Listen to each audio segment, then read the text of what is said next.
Welcome to Passionate Reply, and welcome to Great Albums. Today's installment is going to feature an album that is most definitely towards the obscure side, but like most of the more obscure artists and albums I've talked about, I think this one is every bit as good as the classics. Zaine Griff's Figures is not only a forgotten album that I think deserves more acclaim, but also an album that in many ways feels like it could have been a huge success in its own time. Zaine Griff grew up in New Zealand and moved to Great Britain in the 1970s in the hopes of pursuing a career in music. His debut LP, 1980's Ashes and Diamonds, would mark him as one of the many artists straddling the musical landscape in the aftermath of glam, in the long shadow of David Bowie. With keen visual panache, a suave way of slurring when he sang, and the requisite killer cheekbones, Griff fit in perfectly with the so-called new romantics, as stylish and sophisticated as Visage, Ultravox, or Japan. The odor of love moves me to tears. What a dance has led me in the steps of our years. Repeat ourselves like crystals that dissolve and then they crystallize again.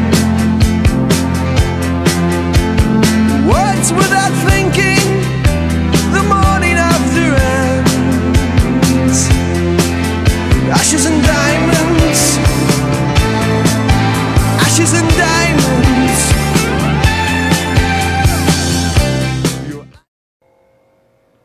The real turning point in Griff's career was his being discovered, so to speak, by Hans Zimmer and Warren Cann. Cann had already become a figure of some renown as the percussionist for the aforementioned Ultravox. Despite his tremendous fame today, Zimmer actually had much less to show for himself at this point, aside from a somewhat dodgy stint in the Buggles. While geniuses in their own ways, neither of them were necessarily natural frontmen, and Zaine Griff seemed like the perfect missing piece to fit into their pop ambitions. Even setting aside Zimmer and Cann, Figures is actually full of recognizable talent, and I think it may have the single most stacked list of album credits I've ever seen in my life. You'll also hear contributions from Yellow Magic Orchestra's Yukihiro Takahashi, backing vocals from Linda Yardim, who was also the soprano on the Buggles' famous Vigio Killed the Radio star, and a guest appearance by none other than Kate Bush. That's really a lot of clout going around, which is one of the reasons I'm so surprised this album went nowhere. Anyway, that aside, the most dominant sonic footprint on display here is certainly that of Hans Zimmer. Zimmer is credited with producing the album, and his dynamic, expressive, perhaps cinematic work with digital synthesizers is surely the driving force behind Figures' sound. Begun. She stands, I kneel with her hounds at her heel. Burning every word I wrote. She holds the burning flame up to my face. She loves me not. She is Fahrenheit 451. She is Fahrenheit 451. She is Fahrenheit 451. She is a bridge you'll go to any length. The degrees to prove a point are beyond me yet. A secret is unworthy kept. To faceless partners in the night of broken crystal. It's easy to imagine Fahrenheit 451 as the thumping theme to some delightfully 80s adaptation of Ray Bradbury's classic novel. Its theme of lustful but dangerous romance is a constant throughout the album, most notably on tracks like Hot and the haunting closer, The Beating of Wings. The song's tense and dramatic mood is well bolstered by those soaring synths, courtesy of the Fairlight CMI. One of the most distinctive sounds of mid-80s synthpop, the soft, breathy tones of the Fairlight hadn't yet reached full saturation when Figures was made. Zimmer was an early adopter of this particular musical revolution. You might be surprised to learn that Fahrenheit 451 only saw minor distribution as a single, exclusively for the French and Belgian markets. I really think that sort of mismanagement on behalf of Polydor really shafted this album. Its lead single was actually its title track.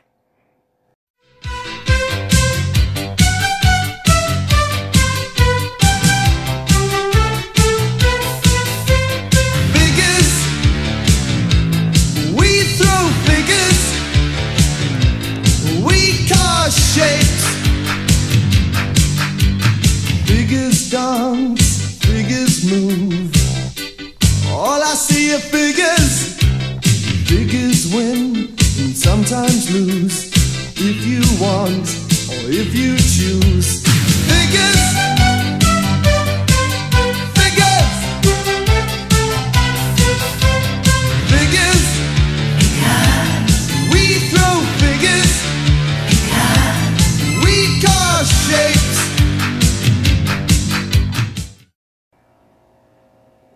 The title track of Figures isn't the worst song I've ever heard, but I do think it just might be the worst song on this album. With a strident, stabbing synth riff and a somewhat sparse and anemic soundstage, the title track is not particularly exciting, and also not particularly representative of what the rest of the album sounds like, with no indication of the lush and vibrant textures that dominate tracks like Fahrenheit 451. It also has less lyrics than the other tracks and offers Griff little opportunity to demonstrate his pipes. Thematically, though, its imagery of wispy and mysterious personas, flitting in and out of substance in a world where appearance and identity are trifling and ephemeral, is something that resonates strongly with this album as a whole, as one might surmise from its title also being used for the album.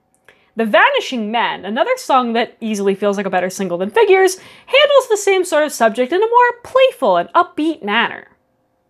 The vanishing men, the vanishing men. One day they're here, the next day they vanish into thin air. The vanishing men. The vanishing men, the vanishing men. You know as well as I know the vanishing men. The vanishing men. I travel alone, I travel light, keeping my distance out of the sight. I travel alone, valleys out tight. Another room just like any other night. There's a din of resistance, a commotion of voice. And love is quarreling, someone footsteps outside the hall. Something attempts to unlock my door. The vanishing men, the vanishing men. The titular Vanishing Men are quite clearly the life of the party here, and in the world of this track, the insignificance of true identity is portrayed as an invitation to experiment and have fun with it, though not without a slight hint of danger as well. Perhaps it's a good metaphor for the curated aestheticism of the New Romantic movement, decried by some as style over substance. New Romanticism really didn't have much time left by the time Figures came out, being so strongly associated with trends and fashion that were on their way out by this point. Even Ultravox would find themselves pivoting towards more of a pop-rock-oriented sound for their final classic lineup LP, 1984's Lament. I can't help but think that the changing landscape of musical trends is part of the poor reception of Figures, which is such a consummate new romantic album which basks in the full flush of the movement's prior penetration into the mainstream. As stated above, The Vanishing Men is all about the glamour of mutable identity, but other tracks on the album seem to assign this theme a bit more weight, as in The Stranger. Between what's wrong and what's right.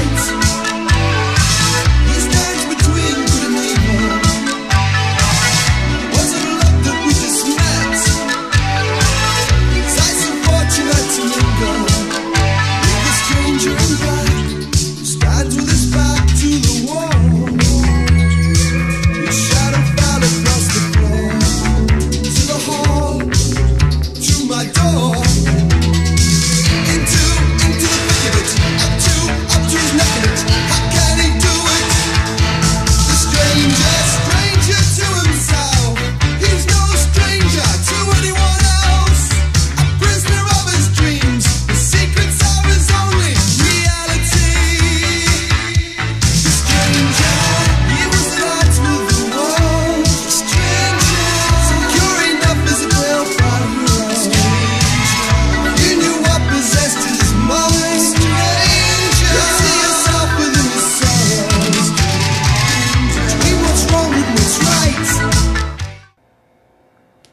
The titular character of the stranger is described as a stranger to himself, but also no stranger to anyone else. This track seems to be more focused on the negative aspects of fashionable persona play, losing the dignity and security of a true form, the people around you seeing through your charades, and becoming trapped in an existence defined by arbitrariness and artificiality.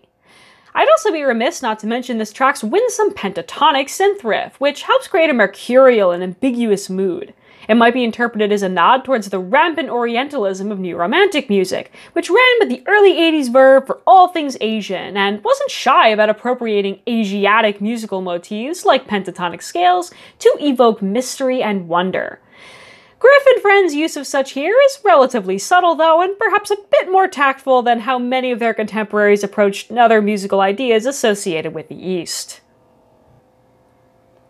The unforgettable cover of Figures is as dramatic and infused with capital R romantic sentiment as the music contained within. Above the text relating the artist and title, which uses a V for a U for a touch of the classical, we see Griff splayed dramatically in a pond of lilies, with sharp makeup that emphasizes his lips and a diaphanous, blousy top that turns translucent in the water. He seems to be the perfect tragic hero of some lust work of Shakespeare's, complete with another flower stylishly pinned to his chest. As I mentioned before, Figures is an album that rides the wave of New Romanticism particularly hard, and I think its cover is yet another symptom of those sensibilities. Speaking of Shakespeare, I can't help but want to compare this image with a famous painting of one of Shakespeare's best-known characters, Ophelia by Sir John Everett Millais. Painted in the early 1850s, Millais' Ophelia depicts the moment where Ophelia, driven mad by Hamlet's romantic rejection of her, drowns herself in a river. It's exactly the kind of story of wild, passionate, and doomed love portrayed on tracks like Fahrenheit 451.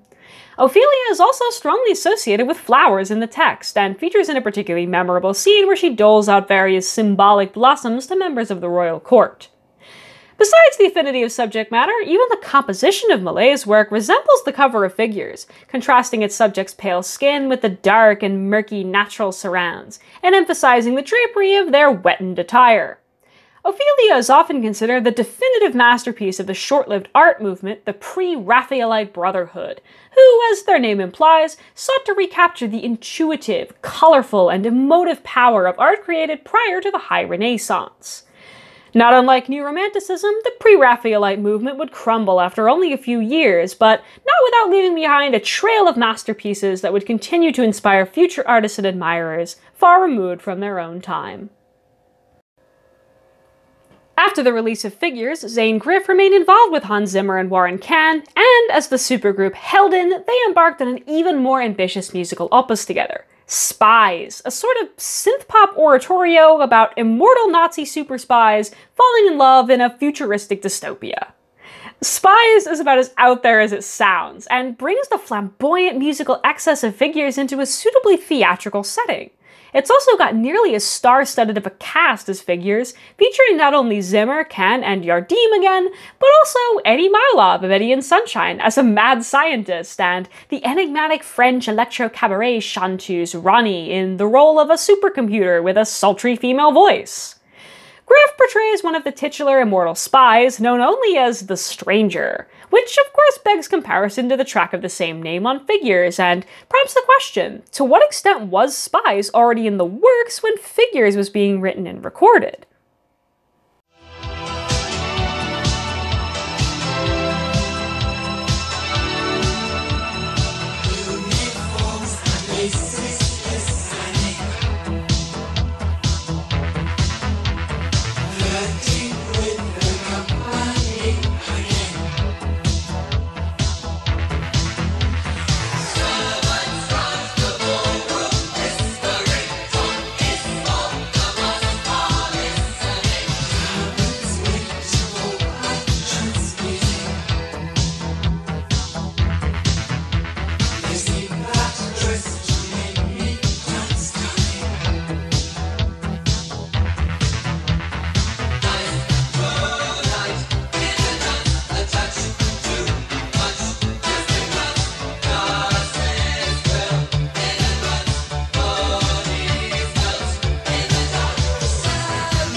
know the rest of the story for Hans Zimmer, who began working with music for film in the mid-1980s, such as the queer cult classic My Beautiful Laundrette. But Zaine Griff obviously never became a household name. Despite being finished in 1983, Spies never got to see an official release, as it was a bit too out there for a label to take a chance on at the time, and it would probably be lost media today if it weren't for a vinyl bootleg that's thankfully fairly easy to find online. Griff decided to retire from music shortly after this, and recounts a story of having walked past an extremely talented street musician, and having a sort of epiphany about just how hard it was to make it in music. After all, if a true virtuoso could end up busking on the street, how fair and rewarding could the industry possibly be?